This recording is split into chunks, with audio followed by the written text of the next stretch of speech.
Imagine the Sahara not as a sea of sand, but as a continent-wide paradise.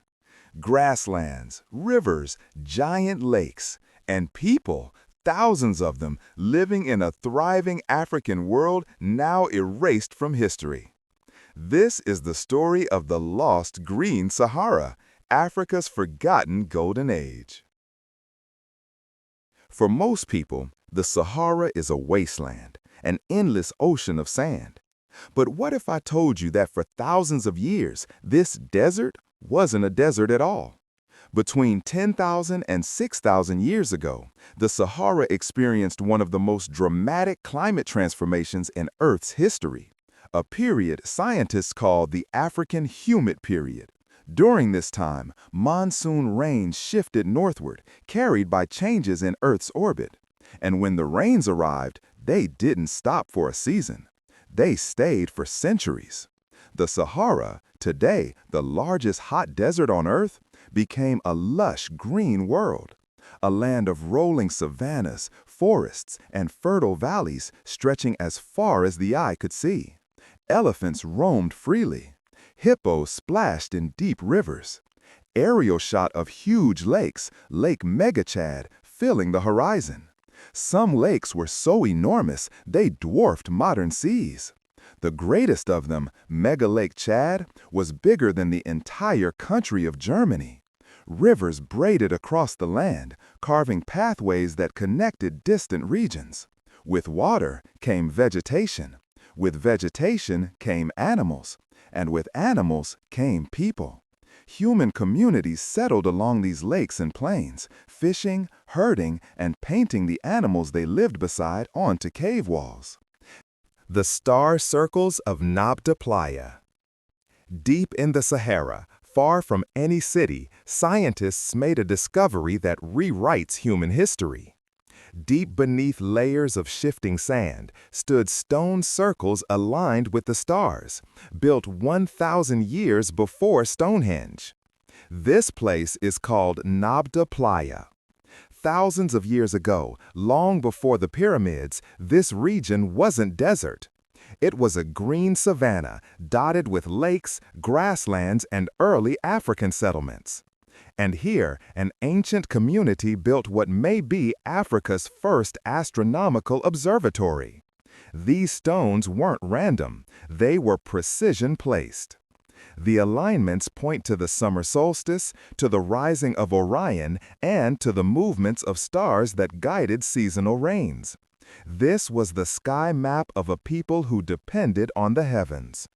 They tracked time, they predicted seasons, they followed the stars to survive.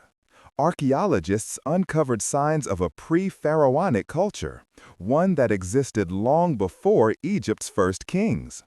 Here they practiced cattle worship, believing their herds were sacred gifts from the gods. They performed ritual burials, placing cattle in stone-lined chambers treated with the same reverence other cultures reserved for royalty. These weren't simple herders, they were astronomers, priests, engineers. The knowledge born in places like Nabta Playa may have flowed north, shaping the spiritual and scientific traditions that later appeared in ancient Egypt. The cosmology, the rituals, even the alignments of temples, all may trace their roots to this forgotten civilization in the desert. Today, Nabta Playa lies silent, but its stones still point upward, reminding us that Africa's oldest blueprint was written in the stars. Stretching across what is now Chad, Nigeria, Niger, and Cameroon, Mega Chad covered an area larger than all of North America's Great Lakes combined. A shimmering inland ocean in the heart of Africa. And it wasn't just big, it was alive. Its waters fed vast ecosystems. Imagine herds of ancient elephants, hippos, and antelopes grazing along its shores.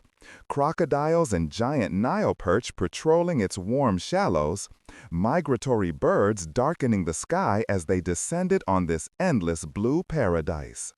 Mega Chad was a sanctuary built by water. Its shores supported huge human populations long before the desert arrived. Fertile floodplains allowed early farmers to thrive. Fishing villages dotted its edges, trading dried fish and pottery. Some communities even built boats capable of crossing its vast open waters. This lake didn't just feed people, it connected them. From the Sahel to Central Africa, Mega Chad became a natural superhighway. Trade, culture, stories, and spiritual traditions flowed across it like currents. Different communities met at its shores, shaping early African civilization in ways we're only beginning to understand. And then, climate shifted. Rain retreated. Mega Chad shrank, leaving behind only Lake Chad, a tiny memory of a once mighty sea. But hidden beneath the sands, the story of Africa's lost inland ocean still remains. The fall of the Green Sahara. But around 6,000 years ago, everything began to change. The rains that once fed the Green Sahara started to fade, slowly, silently, relentlessly. This collapse wasn't random, it followed Earth's ancient rhythm. Every few thousand years, our planet tilts and wobbles on its axis. Milankovitch cycles, the same forces that drive ice ages. As the tilt shifted, the powerful monsoon that once pushed deep into the Sahara began to retreat south. Year after year, the sky delivered less rain. Lakes like Mega Chad shrank into isolated puddles. Forests turned yellow, then brown, then dust.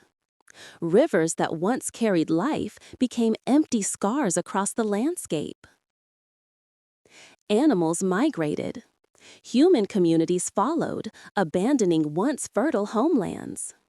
What had been a paradise for thousands of years was now collapsing into the world's largest desert. And so, the Green Sahara died. Not in a single moment, but in a slow, unstoppable rhythm set by the orbit of the Earth itself. The Sahara may look empty, but beneath it lies a buried African world.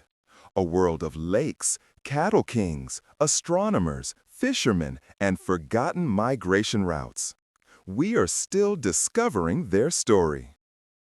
Hit subscribe because next we uncover the African species that changed the destiny of humanity by controlling fire.